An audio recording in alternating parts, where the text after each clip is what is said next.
Hello friends, welcome to half glass full once again. आणि first episode kick off होणार आहे एक नारी शक्तीने. येस येस येस नक्कीच धवल. आणि या पहिल्या सेशनमध्ये म्हणजे मला खरंच आनंद वाटतो तुम्हाला तुमच्या समोर घेऊन यायला एक व्यक्ती जी तितकीशी फेमस नाही, जसं आम्ही तुम्हाला प्रॉमिस केलेलंच होतं की आपल्यातलेच काही व्यक्ती जे अनकॉमन काम करतात आणि समाजासाठी काहीतरी आदर्श बनतात. तर अशीच एक पर्सनॅलिटी, आणि खास करून विशेष ही गोष्ट आहे की ती स्त्री आहे, मुलगी आहे. तर ते तुम्हाला आम्ही तुमच्यासमोर घेऊन आलेलो आहे. तर तिचं वेलकम करण्याआधी मी तुम्हाला थोडंसं ब्रीफिंग देतो तिच्याबद्दल. तिचं नाव आहे गीता सावंत आणि basically she is from Pimpri चिंचवडमध्ये एक छोटंसं गाव आहे, पिंपरी ठाकूर नावाचंच गाव आहे ते.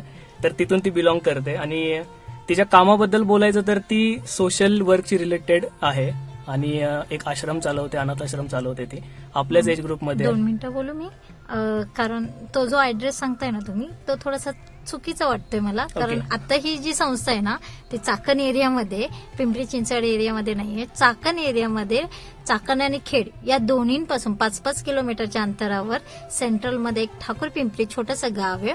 त्या गावामध्ये ही संस्था आहे. येस येस माय मिस्टेक. मला एवढंच ऍड्रेस करायचं की पुण्यापासून एक 60 किलोमीटर अंतरावर टुवर्ड्स नाशिक ते छोटंसं गाव आहे आणि तिथं त्या आश्रम चालवतात, अनाथ आश्रम चालवतात. तर हळूहळू मी त्यांच्याबद्दल तिच्याशी बोलता बोलता काही बऱ्याचशा गोष्टी घेऊन येतो. So Dhaval, let's begin. आणि गीता, तुझं स्वागत आहे या सेशनमध्ये आजच्या.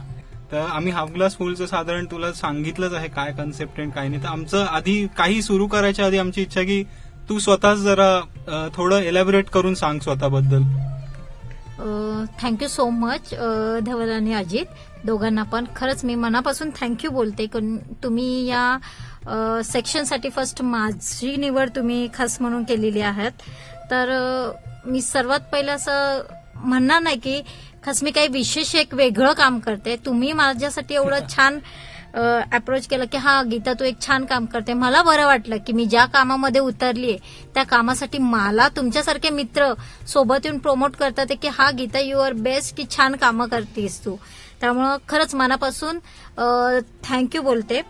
कारण जर थोडक्यात सांगायचं गेलं तर माझं लहानपण सुद्धा या सिच्युएशन मधूनच गेले. त्यामुळं हे कसं कंटाळवाणी आणि किती नकोस आहे ही गोष्ट मी स्वतः पर्सनली अनुभवलेली आहे. त्यामुळं असं वाटत नाही की हीच गोष्ट कुणीतरी पुन्हा ऐकावी, कुणीतरी हीच पुन्हा अनुभवावी. ह्या गोष्टीचं मला स्वतःला कधी वाटलं नव्हतं. पण गॉड विश की ते माझ्या बरोबर आलेले आणि ते तुम्ही माझ्या थ्रू ते लोकांपर्यंत पोहोचवायचा प्रयत्न करताय. कारण मला मनापासून ही गोष्ट वाटते की लोकांपर्यंत ही गोष्ट पोहोचावी. कारण समाजकार्य हे सगळ्यांकडून घडलंच पाहिजे. कारण ज्यावेळी आपण सगळेजण एका समाजात राहतोय तेव्हा प्रत्येकाचं एकमेकांशी घेणं देणं असतं आणि प्रत्येकाची दुःख एकमेकांशी शेअर करून तिथे जगलेलं खरंच चांगलं असतं. तेव्हा कुठं चांगला समाज घडतो. खूप चांगला मुद्दा आहे हा आणि परफेक्ट. हे मलाही आणि अजितलाही वी सेकंड दिस थॉट की आपण सगळेच या समाजाचं देणं लागतो. तर हीच जी गीताबद्दल आपण बोलतो, तर थोडंसं मी एक तुला डायरेक्ट प्रश्न विचारतो की ही जर्नी साधारण थोडीशी तू एक्सप्लेन करशील का मला, की सुरू कसं झालं तुझ्या बालपणापासून ते आता जे तू काम करते समाजासाठी, त्याच्याशी थोडक्यात बोलशील का? नाही, खरंच मला चांगलं वाटेल. सर्वात पहिले मी स्वतःची एक छोटी ओळख करून देते. माझं नाव गीता सावंत. माझं मूळचं गाव कुठलं हे तर मी तुम्हाला सांगू शकत नाही, कारण मला स्वतःला पण नाही माहितीये. त्यापेक्षा बेटर आहे की मी आता सध्या ठाकूर पिंपरी गावामध्ये, तिकडे मी संस्थेमध्ये राहते लहान मुलांसोबत. आणि सध्या तिथं 25 लहान मुलं आहेत आणि साधारणतः मी त्यांची ओळख अनाथ म्हणून नाही करून देणार, कारण मी त्यांचं पालकत्व घेतलेलं आहे सध्या. त्यामुळं खरंच माझ्याजवळ 25 मुले आणि वयोगट साधारणतः 3 वर्षापासून ते 16 वर्षापर्यंत आहे. आणि सध्या मी अनफॉर्च्युनेटली मी त्यांची एक प्रकारची मदर आहे. त्यामुळे थोडक्यात माझी छोटीशी ओळख आहे. Yes yes. तुझं एज्युकेशन किंवा तू काहीतरी अॅनिमेशन मध्ये कोर्स केलाय का काय, ते पण जरा सांगशील का? हो, खरंच ऍक्च्युली बघायला गेलं ना तर आता आपण ह्या स्टुडिओत जेव्हा बसलोय ना तर मला खूप छान फील होते की मी काहीतरी माझ्या स्वतःच्या पर्सनल म्हणतात ना, तर मी माझ्या करिअरच्या एका कुठल्या तरी मोस्ट ऑफ हिश्शामध्ये मी इथं बसलेली आहे सध्या. आणि कारण हे माझं फील्ड आहे आणि हे माझी हॉबी आहे, ही माझी आवड आहे, ही मी स्वतःहून ह्या फील्डमध्ये आलेली होती आणि आहे. मी कंटिन्यू पण ठेवते ती का. पण कसं झालं, ज्यावेळी मी अॅनिमेशन मल्टीमीडिया डिप्लोमा करत होते तर त्यावेळी दीडच वर्ष झालं आणि दान मला चांगला जॉब लागला. आणि माझा अॅनिमेशन मल्टीमीडिया डिप्लोमा मी हा मुंबईमधून केलेला आहे आणि तो पण 12वी नंतर केला. माझं काही ग्रॅज्युएशन वगैरे नाही. मी सेकंड इयर आता सध्या हुतात्मा राजगुरू कॉलेजमधून सध्या करत आहे.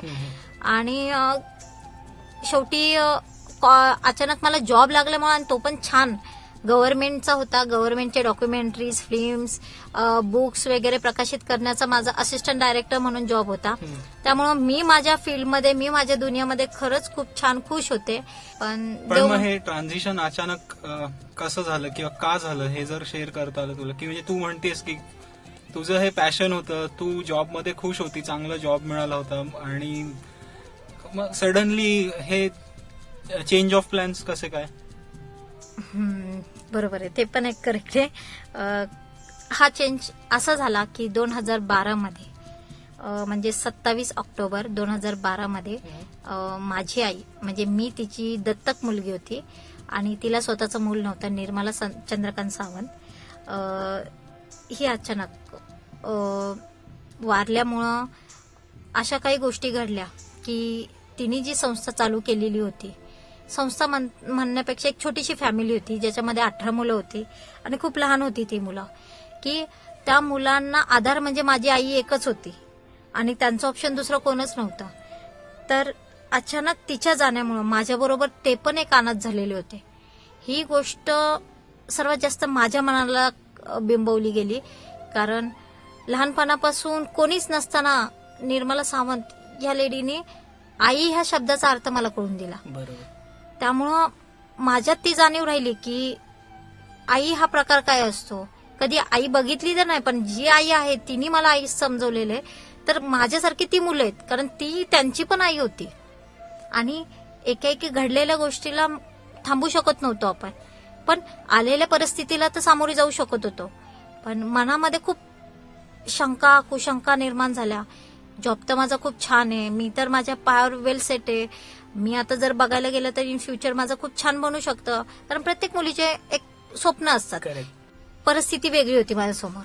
तर मला फक्त एक दिसत होतं, आत्ता सध्या आई नाहीये आणि माझ्यासमोर 25 मुलं आहे, तिथे सध्या आधार नाहीये. त्याच्यामुळं लोकांचा विचार करण्यापेक्षा सुरुवात पहिली माझ्यापासून. बरोबर, अगदी खरं आहे. इन अ वे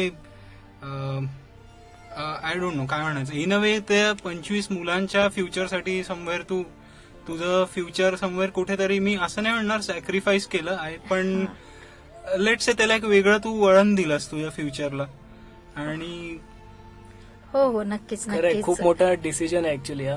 म्हणजे नक्कीच खूप टचिंग पण जितकं आहे तितकंच समाजासाठी तू काहीतरी देणं लागते आणि त्या मुलांच्या फ्युचरसाठी तुझं स्वतःचं काहीतरी कॉन्ट्रीब्युशन पाहिजे, हा खूप मोठा विचार आहे. आणि ह्या वयात जिथं तुम्ही विशित असता आणि स्वप्नांची दिशा आणि इतकी मोठी मोठी स्वप्न तुमच्या डोळ्यासमोर असतात, तुमचं करिअर असेल, बऱ्याचशा गोष्टी, पण त्या सगळ्यांना बाजूला ठेवणे आणि काही मुलांचं भवितव्य जर आपल्यावर अवलंबून आहे म्हणून त्याला पूर्ण डेडिकेट करणे ही खूप मोठी गोष्ट आहे. आणि स्पेशली गिव्हन द एज, ती ज्या एज मध्ये आहे, आणि असे विचार मे बी येत असतात खूप लोकांना, पण ते ऍक्च्युअल मध्ये जाऊन एक्झिक्यूट करणं हे खूप टफ आहे. खरंच आहे. मी माझ्या श्रोत्यांना, माझ्या ऑडियन्सला मला सांगायला आवडेल की ही स्टेज, अशी परिस्थिती जेव्हा एक टर्निंग पॉइंट येतो आयुष्यामध्ये, काही निर्णय घेण्याची वेळ येते, तेव्हा घेतलेला निर्णय आणि त्याच्याकडे धडाडीनं करण्याची कामाची वृत्ती खूप फरक करून जाते आयुष्यामध्ये. अशीच काही गीता आहे.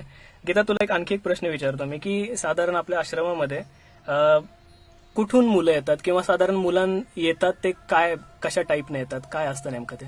ही मुलं आपल्या महाराष्ट्र एरियामधून सगळ्या वेगवेगळ्या भागातून आलेली आहे आणि गव्हर्नमेंटची काहीही मदत नसल्यामुळं, पण खरंच सांगूशी वाटतं सगळ्यांना की असं नाहीये की मी गव्हर्नमेंटची मदत आम्ही कुणी मागितलेली नाही.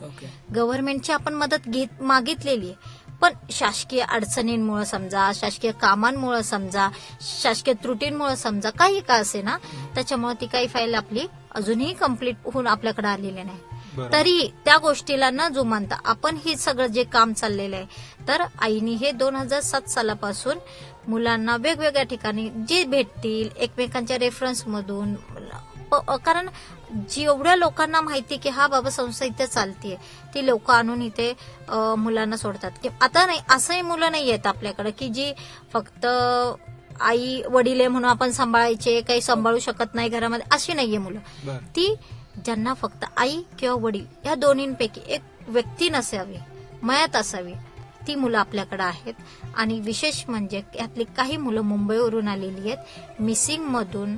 ती मुलं स्टेशन म्हणजे सीएसटी स्टेशन घ्या, कल्याण स्टेशन घ्या, दादर घ्या, अशा स्टेशनवर ते मिस झालेले आहे आणि मुंबईच्या संघटनेने पोलिसांथ्रू ती आपल्याकडे आपल्यापर्यंत बरोबर. पोहोचवलेली आहे. तू एक गव्हर्नमेंटचा मुद्दा म्हणालीस, तर थोडंसं मागे घेऊन जातो. तर आपले अजूनही प्रयत्न सुरू आहेत म्हणजे की काइंड ऑफ ह्याला Sanction. ऑथेंटिसिटी किंवा काय म्हणतात त्याला, मला शब्द नाही मिळत आहे आजी. म्हणजे शासकीय मान्यता म्हणू आपण. हो हो बरोबर आहे. रेकग्निशन एक मिळायला गव्हर्नमेंटचं अजूनही आपले प्रयत्न सुरू आहेत. हो हो अजूनही म्हणजे प्रयत्न सुरू म्हणजे काय, मी दर वर्षाला आता तुम्हाला अंदाज सांगते की माझी आई 2012 मध्ये एक्सपायर झालेली आहे आणि ती 11 पर्यंत फॉलोअप देत होती. ही गोष्ट मला लेट कळली की तिने ती फॉलोअप दिलेला आहे. पण आता माझ्याकडे डायरेक्ट सरकारी लोक 2016 मध्ये ज्यावेळी आली त्यावेळी मला ती फाईल मेंटेन भेटली की हा बाबा तिने फॉलोअप केलेला आहे बरोबर. आणि तो फॉलोअप मी रिटर्न दिलेला आहे की मला तुम्ही पुन्हा लायसन द्या म्हणून. हा ह्याच्यात मी कुठे गफलत करत नाही, मी चुकीचं काम करत नाहीये की हा बाबा बरोबर. मी दाखवताना अनाथ मुलं सांभाळते आणि मी दुसरीचं काहीतरी बोर्ड लावलं असं पण मी तुम्हाला चुकीचं नाही सांगू शकत. कारण हा पॉइंट नोटवरती आहे, कारण की खूप सोसायटीमध्ये खूप कमी लोक आहेत जे दुसऱ्यांसाठी काही करतात किंवा करू इच्छितात. आणि या चांगल्या गोष्टींसाठी पण रेकग्निशन मिळायला जर गव्हर्नमेंटच्या पुढे इतकं जर हात पसरावं लागत असतील तर दिस इज अ वरीसम सिच्युएशन. आणि ठीक आहे, पण तो काय सरकारी तो वेगळाच मुद्दा आहे. वेगळाच मुद्दा. आणि मी ते प्राऊडली सांगू शकते की मी जरी ह्या क्षेत्रात आलेली असेल तरी मला ह्यासाठी ना पब्लिकने खूप मोठा सपोर्ट केला. आणि विशेष म्हणजे काही अशी माझे हितचिंतक आहेत की माझे वेल विशर आहेत की नाही बाबा गीता कधी चुकणार नाही. आणि त्यामुळे माझ्या काही जवळच्या वेल विशरनी मला नेहमी टच केले, सपोर्ट केले. आता मी अशी काही लोकांची नावं शेअर पण करू शकते की Yes, त्या नक्की. लोकांमुळे आलेले की नाही बाबा गीता आज आहे बरोबर. या क्षेत्रात आहे, ते लोक सपोर्ट आहे म्हणून मी आज तिथे. खरं. विशेष म्हणजे वसुंधरा ग्रुपमधून एक आहे सवाखंडे सर आहेत, नंतर बघायला गेलं तर आमचे अनिल दादा एक आहेत ज्यांनी मला ती संस्था बांधून दिली. ती बुजुर्ग व्यक्ती, मोठे कॉन्ट्रॅक्टर आहेत ते पण, शंकरराव कड म्हणून आहेत. नंतर अशा थर्स्टी क्रो ग्रुप म्हणून पुण्याचा ग्रुप आहे. आमचे आपटे सर आहेत, doctor Mungase, doctor Khadke Wadekar doctor, हे जे असे काही ग्रुप्स आहेत ते नेहमी मला पॉझिटिव्ह देत राहतात. खरं की म्हणजे तू नाव मेन्शन केली ह्या माणसांमुळेच, म्हणजे अशी काही माणसं समाजात आहेत जे मदत करतात, मदतीचा ओघ तुमच्यापर्यंत पोहोचवू देतात म्हणून हे चालतं. मला हेच म्हणायचं की जोपर्यंत तुम्ही एकमेकांचे हात पकडून खरं. या गोष्टीला समोर नाही घेऊन येत, एका हाती हे कधीच चालणारी गोष्ट खरं. नाही. नाही, आणि विशेष म्हणजे कसं होतं माहितीये का, ह्या जेव्हा कामामध्ये आपण जेव्हा एकटं असतो ना त्यावेळी फक्त आहे ना, जर मागं पुढे जरी बघितलं ना फक्त आपल्याला मुलंच दिसत असतात. बरोबर. आणि जर मला आता जर आधार पाहिजे म्हटलं ना तर सर्वात पहिलं पाठीमागं कोण आहे माझ्या, कारण हा एक क्वेश्चन मार्क असतो. खरं. तिथे फक्त मला एक किंवा दोनच व्यक्ती समोर दिसली. एक म्हणजे खरंच मी मनापासून सांगते ती व्यक्ती अजूनही मला हेल्प करते. मी सर्वस्व असे ना, जर भाऊ एक बहीण या नात्याने काय असे ना, एक तर एक राहुल देशमुख म्हणून आहेत आणि एक गणेश सांबर म्हणून आहेत. हे दोन्ही पण व्यक्ती म्हणजे वेळेला ते त्यांच्या पदावर व्यवस्थित आहेत, छान आहेत. बरोबर. पण गीता कुठे अडचणीत आहे म्हटलं तर ती व्यक्ती पहिली आलेली आहे. बरोबर. त्यामुळं ह्या दोन व्यक्तींना मला नेहमी म्हणतात ना, मी आयुष्यात कुठेतरी असेल ना गर्दी सुद्धा लवकर शोधेल. बरोबर. नाही खरं. तर तू आता बोलता बोलता म्हणाली की मदतीचा ओघ तुझ्यापर्यंत असा पोहोचतो. ह्याच बाबतीत मी थोडंसं डिटेल विचारतो की मदत साधारण कोणत्या स्वरूपात येते आणि तू ऍज अ आश्रमाची केअर टेकर तू काय एक्सपेक्ट करते की मदत यावी, कुठल्या फॉर्मॅटमध्ये मदत यावी? पण माझी अशी इच्छा आहे की लोकांना मी असं सांगण्यापेक्षा लोकांना स्वतःला ती जाणीव झाली पाहिजे. कारण प्रत्येकाच्या घरात जेव्हा एका मुलाला आपण सांभाळतो ना त्यावेळी काय काय लागतं ही कल्पना त्या प्रत्येक व्यक्तीला असते. आणि ठीक आहे आपल्यासारखी जर असेल ठीक आहे आपल्याला कळू शकतं, पण एक जाणीव असते की मला काय लागतंय, की मी आज माझ्या आईकडून काय मागत होते, ही जाणीव मला स्वतःला आहे. बरोबर. म्हणजे नक्कीच हे मला कळणार की त्या मुलाला पण काय लागणार आहे. बरोबर. कारण ही जाणीव मला आहे म्हणून मी आज या 25 मुलांमध्ये आहे. आणि ही जाणीव जर समोरच्याला असेल ना तर मला बोलण्यापेक्षा त्याला ऑटोमॅटिक कळणार आहे ती गोष्ट. ओके. तर इनडायरेक्ट मेसेज पोहोचवला ते ऍक्च्युली. म्हणजे मोजक्या शब्दात मोजक्या बरंच काही. शब्दात बरंच आहे ऍक्च्युली आणि जाणकार. काय साधारण कसं माहिती का की आता लोकांना मदत करायची खूप इच्छा असते, पण आता जे तुमचे रिक्वायरमेंट आहेत ते तुमच्यापेक्षा जास्त कोणी ओळखू नाही शकत. बरोबर. तर युजली लोकांचं कसं असतं की एक स्टँडर्ड फॉर्मॅटमध्ये लोक मदत करतात. तुम्हाला सांगतो, साधारण लोकांचा माइंडसेट असतो की मदत नॉन मॉनिटरी किंवा म्हणजे रक्कम किंवा कॅश न करता एकदम बरोबर. एखादं वस्तूंच्या स्वरूपात. वस्तू म्हणा बरोबर किंवा आहे. धान्य म्हणा त्या स्वरूपात लोक जास्त प्रेफर करतात, कारण की थोडंसं लोकांना ते ट्रस्ट फॅक्टर नाही म्हणलं तरी आहे. Exactly so exactly. तुम्हाला त्या अनुषंगाने मी विचारतोय की सगळ्यांचं मोस्ट आय थिंक 90% मदत अशीच येत असावी तुम्हाला, जितकं आमचं रीडिंग किंवा आहे माहिती आहे जेवढं माहिती त्याप्रमाणे. आहे. सो नाही, मी दोघांना खरंच सांगते ह्या बाबतीत. तर माझे पर्सनली एक अनुभव सांगते की ज्यावेळी मला ह्या मुलांना सांभाळावं लागतं ना, आता तर गव्हर्नमेंटची ग्रँट नाहीये सध्या मला. माझा आता महिना चालू होणार आहे. फॉर एक्झाम्पल आता माझा महिना चालू होतोय, 1 तारीख चालू होणार आहे. कसं पूर्ण घर माझ्यावर डिपेंड आहे, म्हणजे संस्था माझ्यावर डिपेंड आहे. पण मी समोरच्याला सांगू शकत नाही की मला आर्थिक मदत द्या, कारण का ते टोटली रॉंग वे होऊन जातो. पण समोरच्याला काय वाटतं, हे आता तुम्ही मला विचारलेलं की अगं तुला काय मदत लागणार आहे, एक्झॅक्टली समोरच्याला नसन माहित. पण मी जर सांगितलं की मला आता धान्य नकोय, कॉमनली लोकांना एक असतं की आम्ही अन्नदान केलं तर हे सर्वात पुण्यदान असतं. म्हणजे ही गोष्ट त्यांची माइंडमध्ये सीट झालेली आहे. त्यामुळं हर एक व्यक्तीने जर अन्नदानच केलं तर कसं होतं की 25 मुलांच्या लिमिटेशन पेक्षा ते जास्त पण होऊ शकतं ना. बरोबर. स्टोरेज जास्त होतं. तसं बघायला जर गेलं तर तो स्टोरेज जर जास्त झालं तर तुमच्या दानाचा उपयोग कुठं राहणार नाहीये, कारण ते वेस्ट जाणार. कारण जेवढं लागतं तेवढं जर तुम्ही दिलं आणि त्याच्यापेक्षा जी गोष्ट गरजेची आहे ती जर दिली तर त्याला दान म्हणू शकतो आपण. बरोबर. मी थोडं ते सिम्प्लिफाय करून पॉइंट सांगतो, म्हणजे कारण की हा मुद्दा महत्वाचा आहे की 100 लोकांना मदत करायची इच्छा आहे, मुलं 25 आहेत. 100च्या 100 लोकांनी जर असाच विचार केला की आपण धान्य स्वरूपात मदत करू, तर 25 मुलं ते 100 लोकांनी केलेलं धान्याचं डोनेशन कधीपर्यंत कन्झ्युम करणार. परत त्यात फॅक्टर्स असे असतात की स्टोर रूमचे इश्यूज असतात. बरोबर. दुसरं म्हणजे मग ते धान्य युज होण्यापेक्षा ते Waste सडतं होण्याचे किंवा chances वेस्ट जास्त होण्याचे आहेत. चान्सेस जास्त आहेत. सो होते का नाही तो क्वेश्चन मार्क आहे. सो रिक्वायरमेंट प्रमाणे मदत झालेली जास्त बरोबर. इफेक्टिव्ह आहे मे बी. सो असंच एक नाही, मला एक थोडंसं सोल्युशन पॉईंट ऑफ व्ह्यू जर बोलायचं झालं याच्यावर, कारण होतं कसं ना, आता समजा आता दिवाळी हिवाळा सुरू आहे, दिवाळीचा सीझन सुरू आहे, तर जे आता सुरू आहे त्याच्या अनुषंगाने मदत केली जाते. Correct. मग थंडीचे दिवस आहेत तर बरोबर स्वेटर आहे. घेऊन येऊ, तर एकदम इतके बरोबर. स्वेटर्स येतील की तितकी मुलंच नाही, तर मग त्यांचं प्रमाण बरोबर. जास्त. आणि आता संस्थेच्या पॉईंट ऑफ व्ह्यू असं होईल की यार आता आलेत मदत घेऊन तर नाकारायची कशी. हा, ते तर मग- दिसायला ते रूढ दिसेल की बरोबर. म्हणजे मदत तर मग घेऊन आलेल्या मदत लोकांना- स्वीकारावीच लागते इन एनी केस. तर मला असं वाटतं की श्रोत्यांपर्यंत हे पोहोचावं. तुम्ही संस्थेला व्हिजिट करा. मी तसंही ह्या स्क्रीनवर शेअर करतोय, पूर्ण डिटेल्स शेअर करतोय निर्मल बालविकास संस्थेचं. तर मग त्याच्यावर तुम्ही ऍक्च्युली कॉन्टॅक्ट करा, गीताशी बोलून घ्या आणि मदतीचा ओघ तुम्ही सरळ विचारूनच घ्या. खरं. हे बेटर राहील, कारण एक शेवटी समाजासाठी जर तुम्ही काहीतरी देणं लागतं ह्या विचारानं जर तुम्ही मदत करत असाल तर ती विचारून केलेली कधीही फायदेशीर होईल. बरोबर. समजा की एखाद्याच्या मनात ती शंकाच असेल, पण आपला समाजा हा ऑडिओ ऐकून त्याच्या मनात जर एक इफेक्ट असेल की चल बाबा मला मदत करायची, म्हणते मुलगी खरंय, पण त्याला देणं आणि देणं हा कन्फ्युजन पण होऊ शकतं कधी कधी. बरोबर. पण अशा व्यक्तीने त्यावेळी आहे ना कन्फ्युजन न होता डायरेक्ट लिगली जर गोष्ट त्याला पॉइंट टाकायचं असेल तर सरळ त्याने आपल्या अकाउंटला टाकावं. बरोबर. नको तुम्ही संस्थेला तुम्ही व्हिजिट द्या की खरंच तुमच्या अकाउंटला पोहोचते का नाही. गीता ऍज अ पर्सनला समजा तुम्हाला नसेल तर तुम्ही अकाउंटमध्ये तुम्ही असं Account म्हणतात की through ते म्हणजे विजिबल ट्रान्झॅक्शन होऊ द्या. मग बरोबर आहे. आणि निर्मल बाल विकास संस्था ही डायरेक्ट जर अकाउंट पे होत असेल तर माझ्याकडे पण तुम्ही तेवढ्याच हक्काने विचारा की गीता तू आज हिशोब कसा लावला,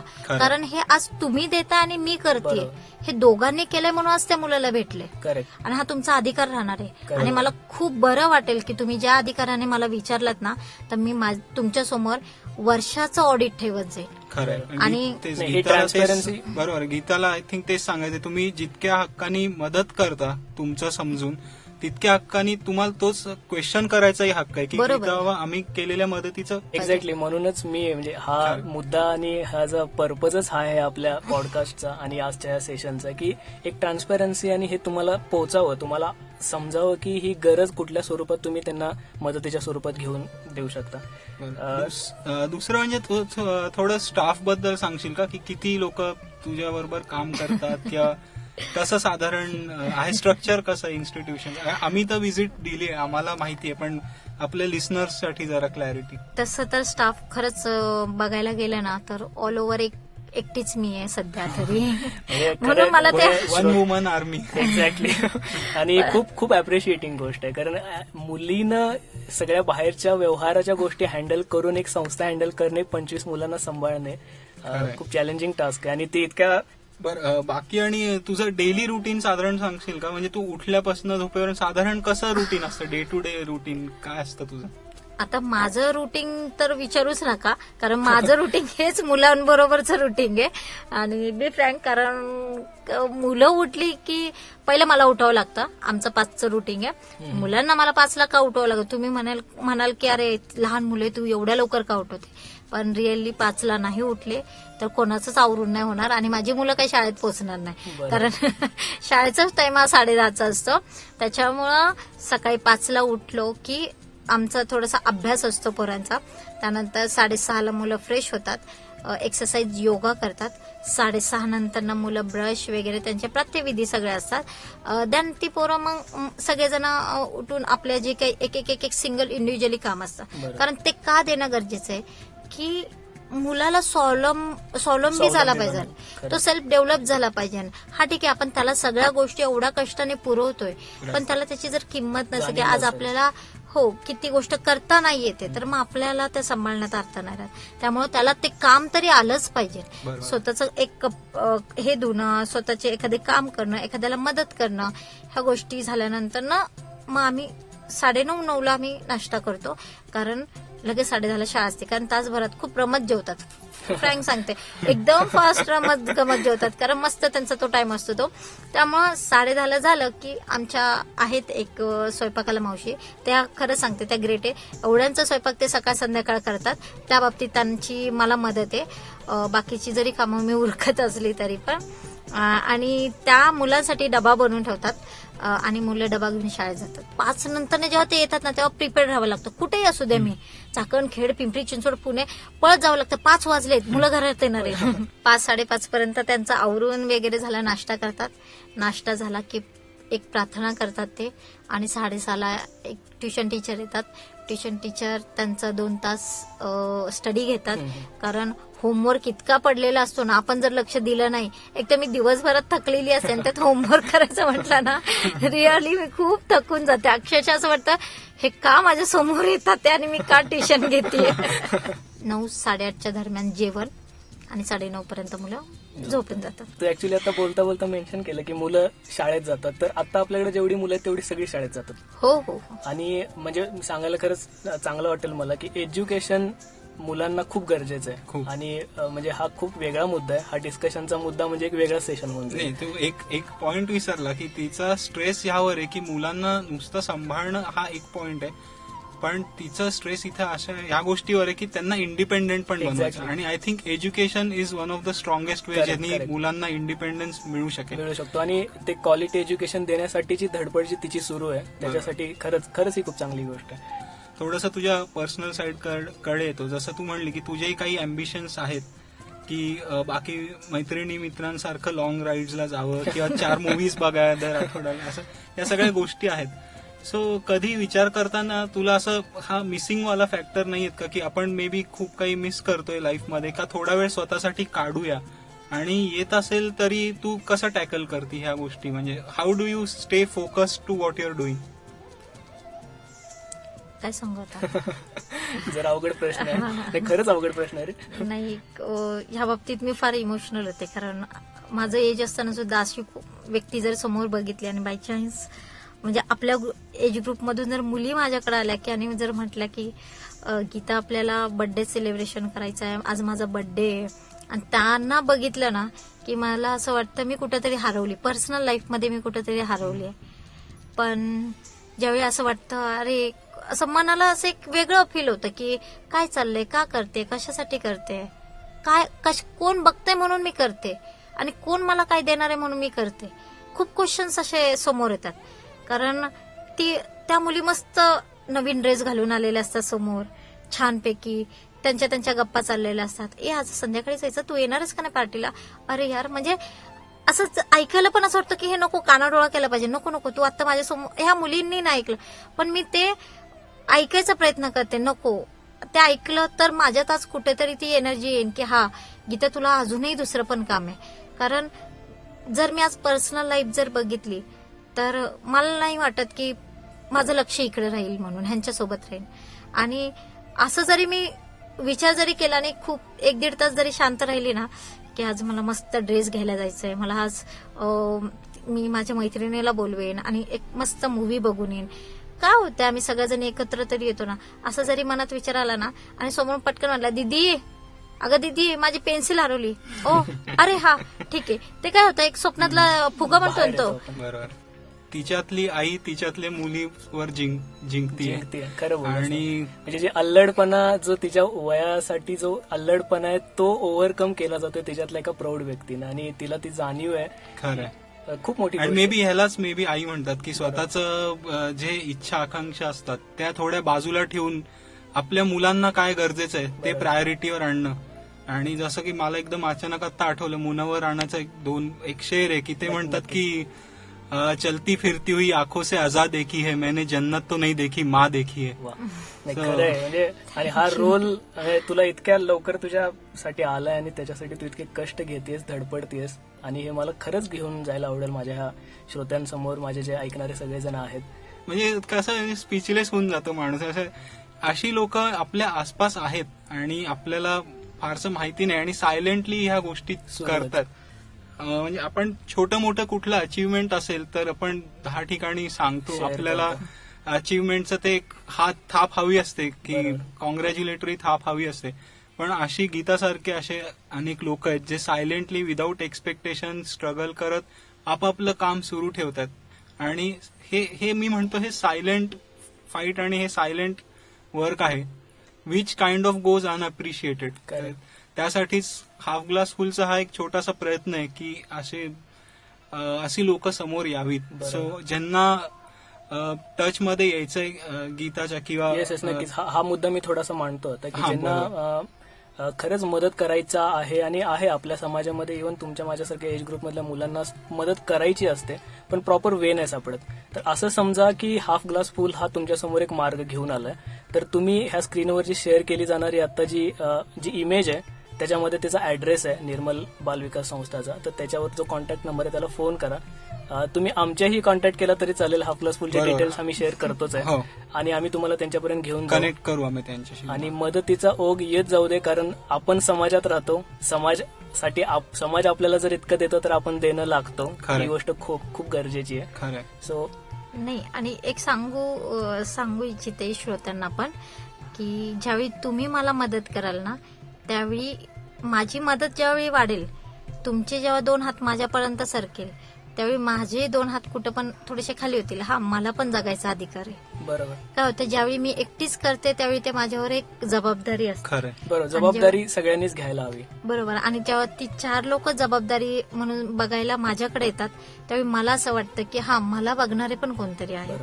त्यामुळं नक्कीच पर्सनल मदत करणं हा तर पॉइंट आहेच. आणि लिमिटेड स्पॅन ऑफ टाइम साठी तरी प्रत्येकाने स्वतःच्या आयुष्यातला एक लिमिटेड स्पॅन ऑफ टाइम एक डेडिकेट करावा की थोडं लक्ष घालावं गोष्टींकडे किंवा 4 ऍक्टिव्हिटीज मध्ये स्वतःहून त्यात सामील व्हावं.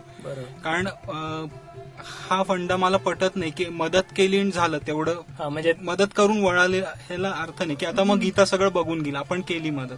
तर ते थोडंसं खांद्याला खांदा लावून थोडं ऍक्टिव्हिटीज मध्ये जर ऍक्टिव्हली पार्टिसिपेट केलं. अजून तुला काही कन्क्लुडिंग रिमार्क्स शेवटी काही तुला म्हणायचं, मेसेज द्यायचे तुला?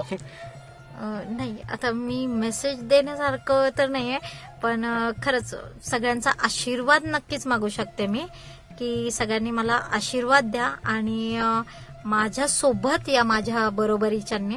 आणि विशेष म्हणजे लहानांच्या पण मनात ही गोष्ट राहू द्या की जे आपल्याला भेटलेले तेच आपल्याला दुसऱ्याला पण द्यायचे.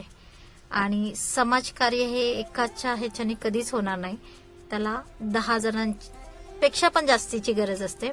त्यामुळं समाजकार्य हे एकट्याचं कधीही काम नाही आहे. बरोबर. खरं आहे, खूप मोठा मेसेज आहे आणि खूप महत्वाचा मेसेज आहे. तर मी येतो शेवटाकडे धवल. तर मित्रांनो, कन्क्लूड करतोय मी, संपवतोय आजचं सेशन. नक्कीच तुम्ही शेअर करा कसा वाटला.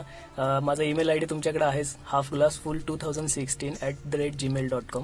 ह्याच्यावर तुमचे काही कमेंट्स असतील, फीडबॅक्स असतील, नक्की शेअर करा. आम्हाला खूप आवडेल आणि तुमचे हे फीडबॅक्स आम्ही येणाऱ्या एपिसोड्स मधून तुमच्या समोरच वाचूनही दाखवू आणि पॉझिटिव्ह निगेटिव्ह जे जे काही काय असेल, असतील. जे आवडलंय नाही आवडलंय सगळं किंवा तुम्हाला जे मे बी बघायला आवडेल हेही पाठवू शकता. बरोबर.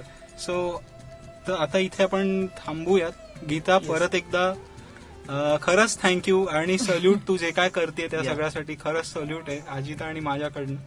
आणि आपण परत एकदा कुठल्या इव्हेंटनी किंवा काहीतरी कारणाने भेटूच परत.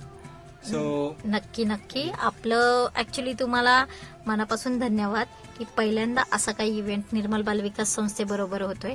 आणि विशेष म्हणजे निर्मल बाल विकास संस्थेची कुठेही ऍडव्हर्टाइजमेंट नाहीये आणि ती तुमच्या थ्रू लोकांपर्यंत पोहोचते.